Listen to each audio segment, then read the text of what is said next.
This week on Hermitcraft. Check this out. Okay, that's...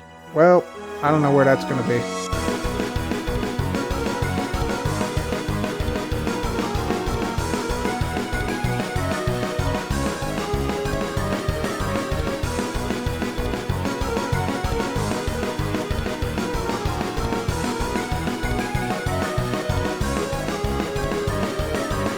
Welcome to the Hermitcraft Recap. My name is Pixel Riffs. Our writer is LoyXP. Captions on this video were provided by Liara, and the Hermitcraft server has finally been dipped into the Chaos Cubed update.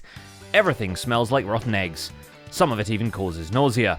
For those not in the know, this update brings to the game wonderful new blocks like Cinnabar and Sulfur, also known as the Smelly Netherrack and the Stinky Sandstone.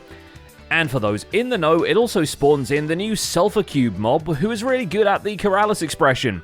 The most interesting part to us, of course, is that these yellow slime boxes can be molded with a variety of classic other blocks that imbues them with fascinating physical properties, making the critters a perfect bouncing ball for those minigames that the hermits love making.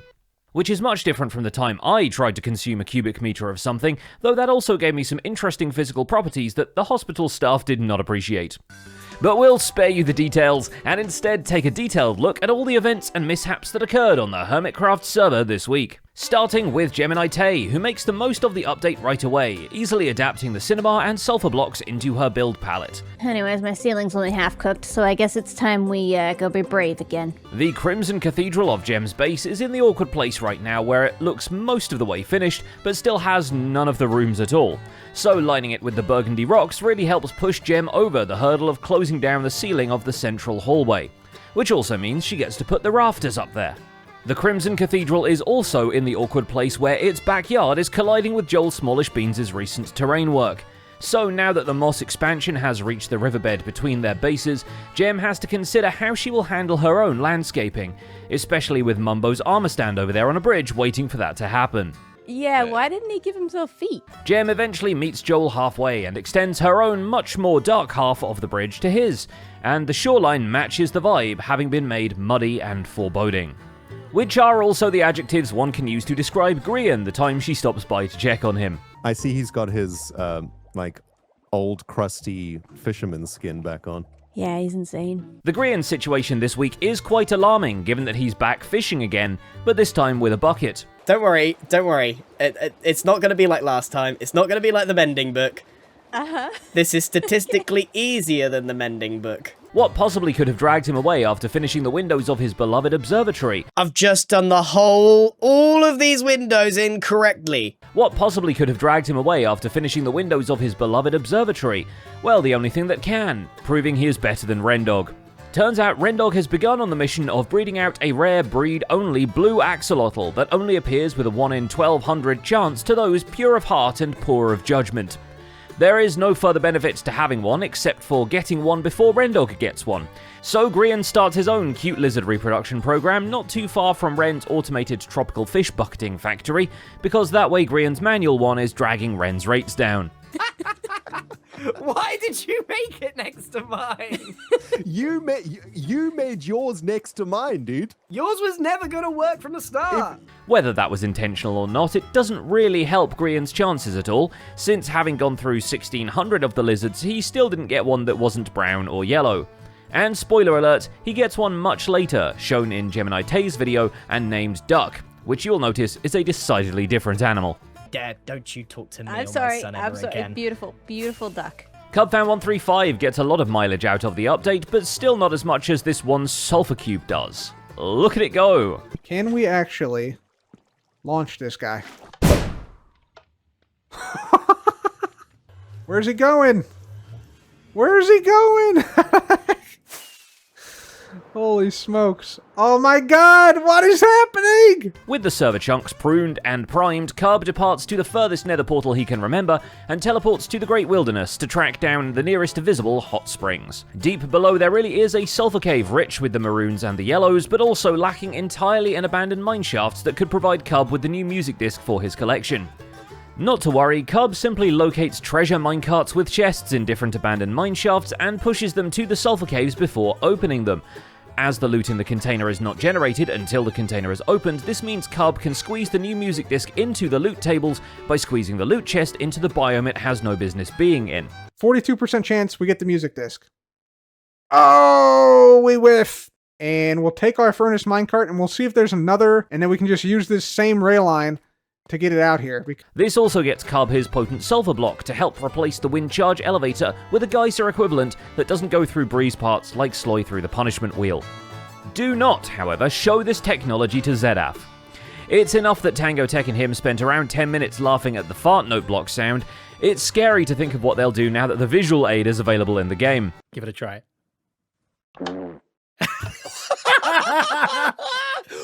is that in the game? Are you serious right now? I had no idea this was in the game. But I'm gonna need you to. I'm just gonna be here all day pressing this button now. The big trumpet discussion came about thanks to Zed's Is That Sheep Looking at Me card game. The system of card dealing on the sheep battle arena needed a clear way to indicate that there are no more cards left in the deck. So naturally, Zedaf decided to illustrate it by making the one butt of a sheep in the center of the arena poop out a concrete powder block.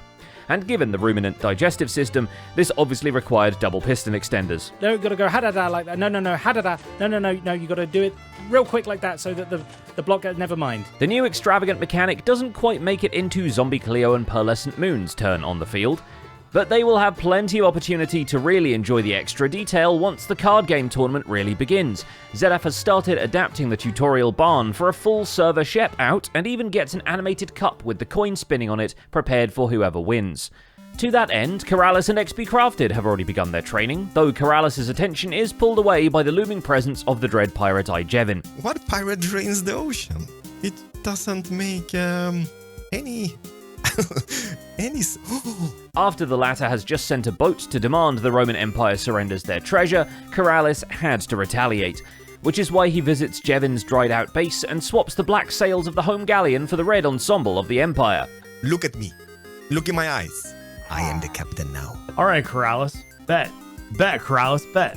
Yeah, it's on now. Though the home troops won't be wasting their time standing around either, the trainees of the Legion can now cut their teeth on beating up iron golems for fun. The mine at the foothill of the base cliff leads into the iron farm harvesting segment, where the husks with spears are safely stabbing the ever-appearing iron golems for their crimes against the Empire and also the delicious iron. Which is a much better iron drop rate than the husks themselves have, actually. So far, not a single spear has broken. Finally, have an iron farm. 20 episodes in, I would say better late than never, right? Jevin, however, takes the opportunity to prank back the Legion by locking off the training troops in their camp, as his armor stand fishermen board up the entrance and swap the red banners across the villa for the black pirate ones. Very brave for the army that deals 0 damage, especially against the one that has spears. There we go. How do you like it, man? I think you're gonna really like the new ranks. I think you're gonna like it. Hello, everybody. I'm just letting you guys know that I'm now in charge.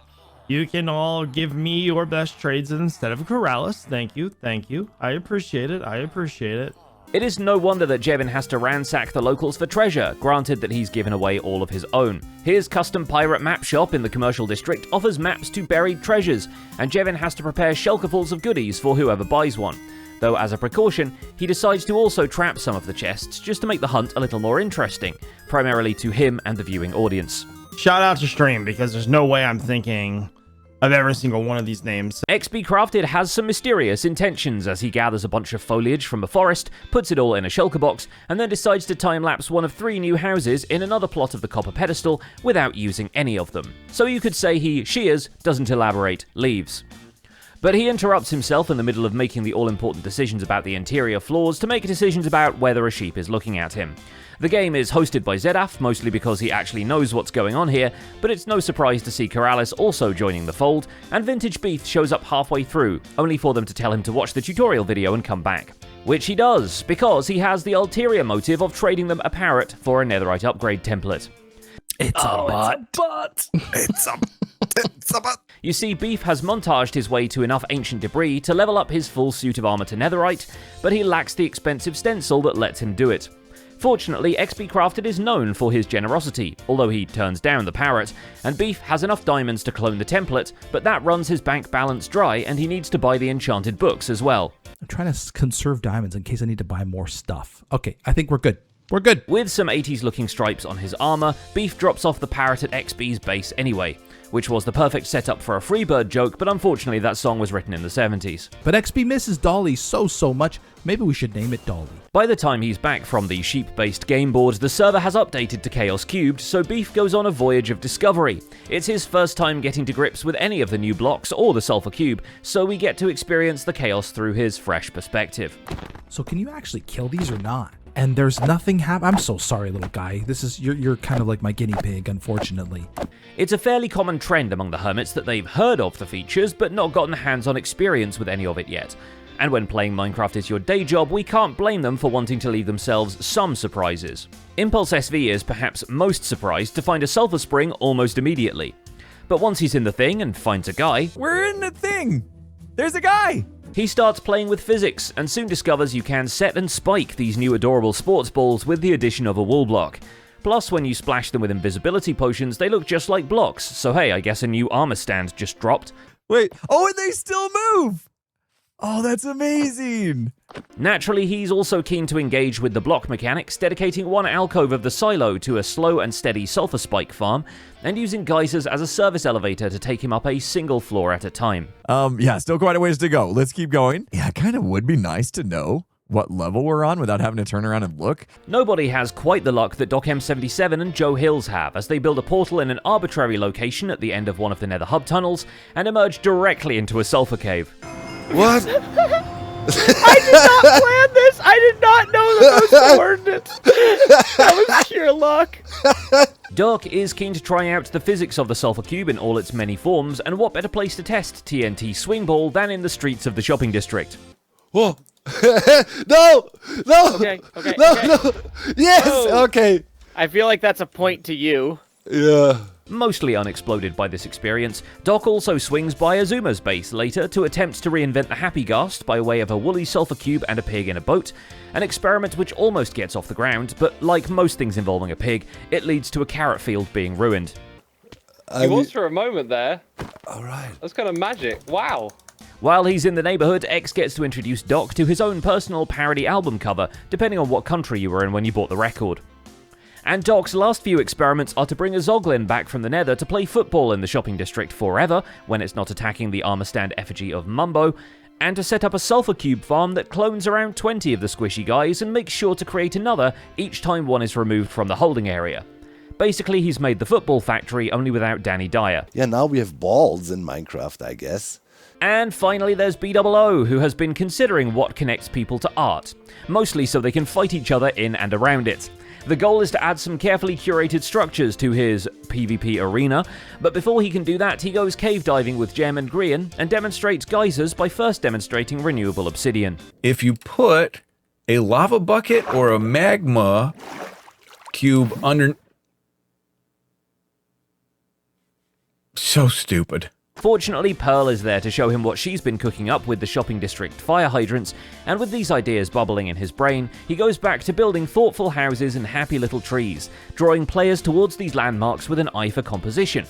That is, until XB Crafted drops in to demonstrate that he's invented flubber.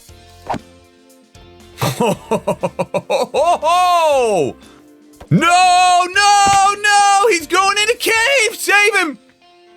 Oh, he's goner. And finally, there's Mumbo Jumbo's cardboard cutout, which had a very productive week, having got to stand there waiting for the other half of a bridge to get built, beaten up by a Zoglin thanks to Doc M, and of course, having finally gotten to jump out and scold Grian for waxing Mumbo's artisanal copper cattails near the artisanal oily bog. That one might have been a completely different armor stand that Mumbo set up, but it's nice that it finally popped up. I used an armor stand Mumbo for the bit, and then he got me with a real one. And that's about it for this week's recap. Our writer is SloyXP, and my name is Pixel Riffs. Captions on this video were provided by Liara. Don't forget to leave a like while you're still here, and subscribe so you won't miss future recaps. Thanks for watching, and we'll see you next week.